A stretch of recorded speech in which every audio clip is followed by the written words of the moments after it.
Astăzi vă prezint smartul meu din 2002, adică anul 2002, care este pe motorină 0,8. Uitați-vă ce rost frumoase de la Smart. I-am pus antigel albastru, așa trebuie la un Smart. Așa, să deschide o ușă. În spate ai triunghiul și cu trusa. Dar te zice ce frumoasă e. Cum dai pe automat, dar când ai mașina pe mașina automată, nu ai niciun preț. Trebuie să apeși pe acest buton și merge pe automat. Dar dacă ai activat-o de el, poate meargă, ține minte. Unde este AC-ul? Aici, fulgul. Astea sunt scaune încălzire, climatizarea și... Și cum deschizi portbagajul? E bine, dacă tu știai, trebuie să apeși pe acel buton de dedesubt cu piciorul. Le poți chiar și cu mâna, dar e mai scârbos. Și ai auzit un sunet, te duci în spate și...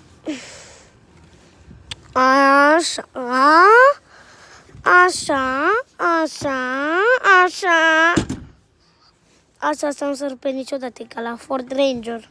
Și când îl închizi, împingi și întordește așa tare că nu e sigur. Pam, baram, pam, pam. Când aveți din spate că scrie CDI, este motorină.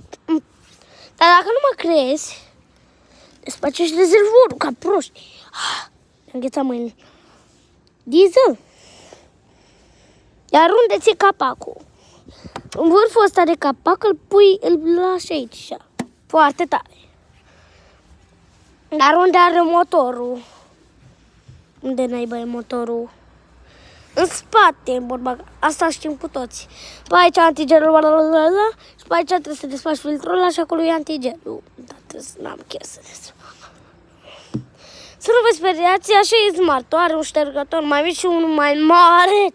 Când aveți o Passion, este mașina veche, 2002, 2001, 1000 și unul de tale. Și mai întâi e ceva normal. Doar stați-vă cât antena are, ca la Golful meu 2, care l-am prezentat. Oho! Smart. Cum claxonezi? De aici. Vedeți? Dar...